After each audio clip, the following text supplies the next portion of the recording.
we are going to unpack how to take these feelings and try and increase the peaceful parenting. We're going to start with 2 strategies that are hopefully going to instantly reframe any struggles we have with dealing with our kiddos and bring in that peace and patience. I have an executive functioning guide that is linked below. I want you to get it because that is going to be a big part of the solution that we're going to go over here. Fast forwarding, sneak peek. Your child's strengths are a huge part of reframing the way you think about their struggles. And at the end, I'm going to jump into a quick bonus that's all about growth mindset. I know that's a very trendy term, but it's fabulous and it's magical and I love it, and we're gonna talk about it, and it's going to help you feel more empowered, more in control when you are sitting there struggling, pulling your hairs out, trying to figure out what to do with your kiddo. So this is one of a couple videos that are a little bit different for me. I'm really bringing solutions, talking about proactive parenting, action-minded parenting, solution-based parenting, and really helping bring up to the surface so we can talk about how hard it is to keep our own self regulated and in control. And I think the more we talk about it and the more you hear videos like this, the easier it's going to be for you to help yourself stay regulated and in that hopeful and empowered state of mind. So even when things get bumpy, you can still navigate it, and then you can really get to be there and you really get to be the champion and help find really great resources for your kiddo. Okay, so that executive functioning guide that I talked to you about, it is super important. I want you to get it after you finish watching this video. So that is critical to understanding the way your child functions. So executive functioning skills are things that develop and they help your kiddo go through life easily, happily. They help them get things done.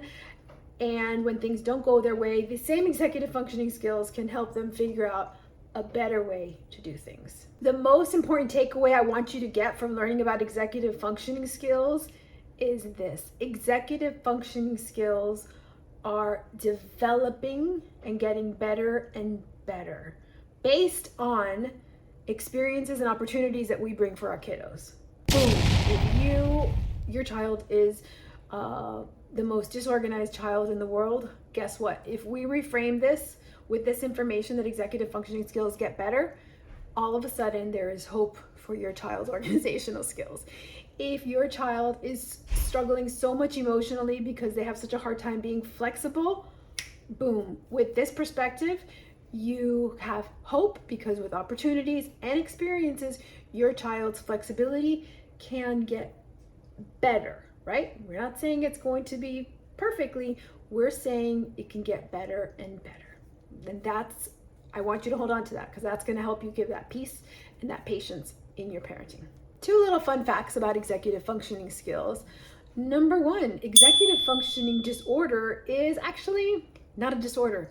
Executive functioning disability diagnosis is not a diagnosis in the DSM-3, which is kind of like the Bible for criteria of diagnosing. Executive functioning is not a diagnosis, which is great. It is not a disorder, which is great, because then we can if we keep talking about how executive functioning skills are skills that we all have and they can get better, then we can continue to work on them and help our child navigate life at home, school, and on the playground. The second fun fact is that executive functioning skills show up as early as 6 months. When the little baby's playing peekaboo with you, when the little baby can find mommy's face across the room, that is working memory at its best, friends.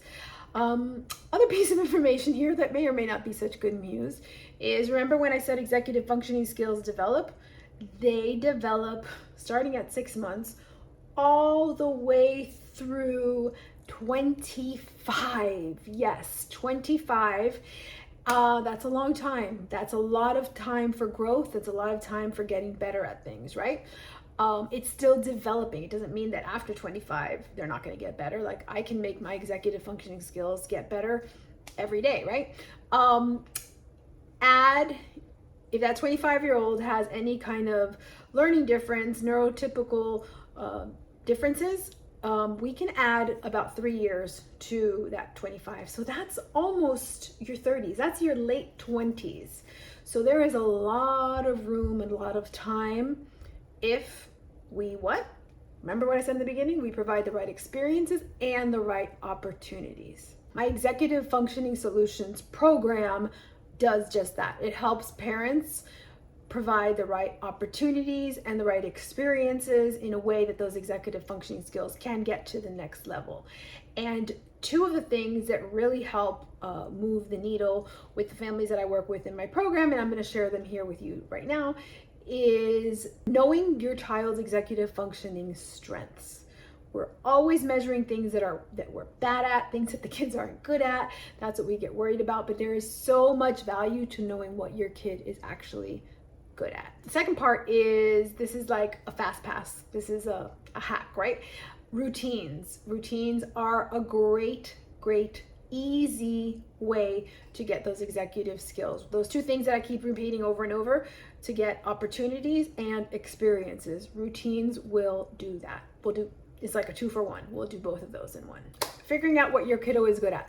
That executive functioning guide that you're going to download as soon as you finish watching this fabulous video, it's going to give you a step-by-step. It's very simple, very easy, won't take more than 3 minutes, and you're going to be able to figure out what your kid is good at and what areas they're really struggling with. These two things are really important because the strengths help you reframe and look at what your kiddo is good at, and seeing what areas they're struggling with helps you reframe, oh, they're not really trying to drive me crazy. They just really have a hard time with their working memory, which is why they're always forgetting everything.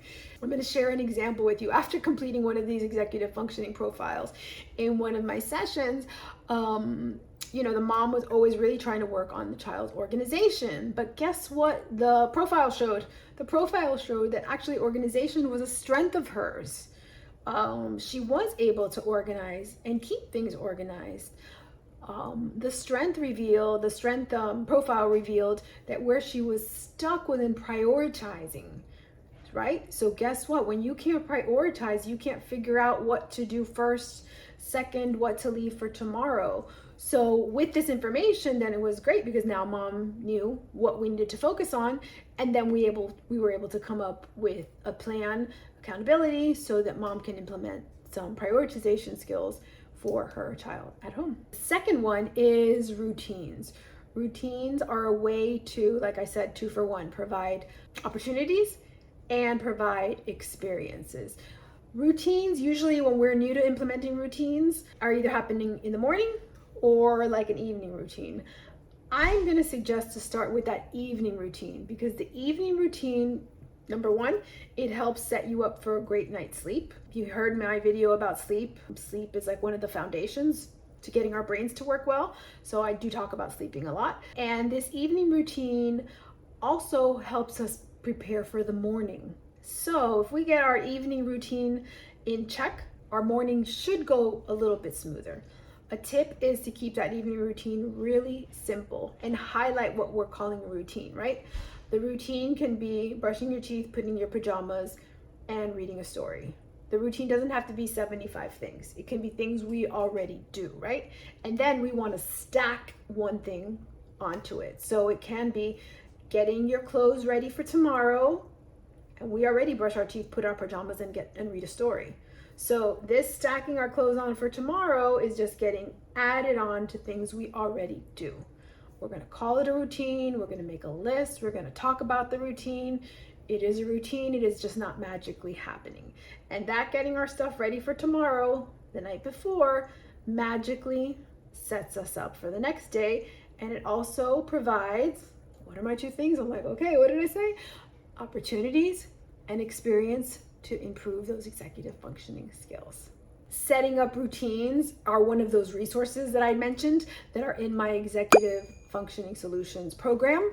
It's in the portal, so we'll have like a little mini class with some handouts. So this is how what's happening in real life is reinforced by the resources that are in the program. The bonus strategy I promised you was how to implement that growth mindset into our parenting, so we continue bringing peace and patience into our parenting. I'm going to read this from Psychology Today. Psychology Today states, growth mindset people are happier, more encouraging and positive, less judgmental, and more enthusiastic about new experiences.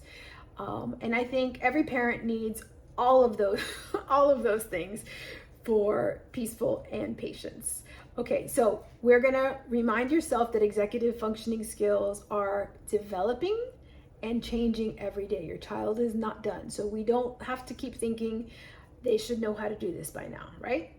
Which is going to open us up to possibilities and solutions. Second thing is mind your words. What you say and what you think matters and shows up in your interactions, and it definitely increases your frustration. So I want you to take, my kid is such a mess, my kid is so disorganized, to, and not just say it, I want you to think it. My kid is learning how to be more organized. If your kid is always mad and at the playground and he's gonna blow up and you don't know what's gonna happen, oh my gosh, they're always so frustrated, they're such a pain. Little Johnny is practicing flexibility. Little Johnny has to practice emotional control. And then you get to provide opportunities and experiences for them. This one may be a little controversial because it just is. Do not give value to things your kids do. Good things or things that aren't so good. A lot of times we have very great, beautiful intentions, but us saying, oh, what you did was so great, I'm so proud of you, good job, good try, is almost perceived as you're such a dummy, you're so bad, why did you do that? Why? Because both of those things are putting an extrinsic value and labeling the child when we need them to start developing that intrinsic control, that intrinsic satisfaction. That's what's going to get them to the next level. So I'm going to ask you, if you want to comment on something your child is doing, you can just describe and narrate it. Wow, it looks like you spent a lot of time, making those cookies for your dad when he came home from his trip today. You can, instead of labeling, oh, that's so great that you made the cookies, you can say, hey, I wonder, what did it feel like for you to make the cookies? So then they're getting in tune with what they did. What do you think your dad's gonna feel like when he sees the cookies? Now they're getting in tune with the other person's feelings. So we can still comment and talk and experience life with them, but we really wanna try and get away from that. We're so proud of you. You're so awesome. That's great. Because we want it to come from inside. I told you it was a little controversial. I talk about this in one of my other videos as well in this series. Avoid the blame game. Your teacher is not out to get you, promise. You need to be part of the team with the teacher. Don't let your child, don't blame the neighbor, don't blame the coach, don't blame the dog. Instead, help your child look for solutions to how they can maybe change the outcome next time, how maybe they can get out of an uncomfortable experience. Because again, we're trying to make that internal self-confidence that they have so that they can navigate these difficult situations. Once we blame the neighbor, the teacher, that person is so mean, they're a bully, then all of a sudden our kids become helpless. And just like I don't like my parents to be helpless and hopeless, we do not want that for our kids either. So go ahead and watch the rest of this series. You can link to it below. Grab your executive functioning guide so you can figure out your child's profile, and check out my executive functioning solutions program, because it really is a combination of all the things we've been talking about, and it's made specifically to help the parents have some more of that peace, patience, and that empowered parenting that's going to really help them have a sustainable parenting to help their kiddos.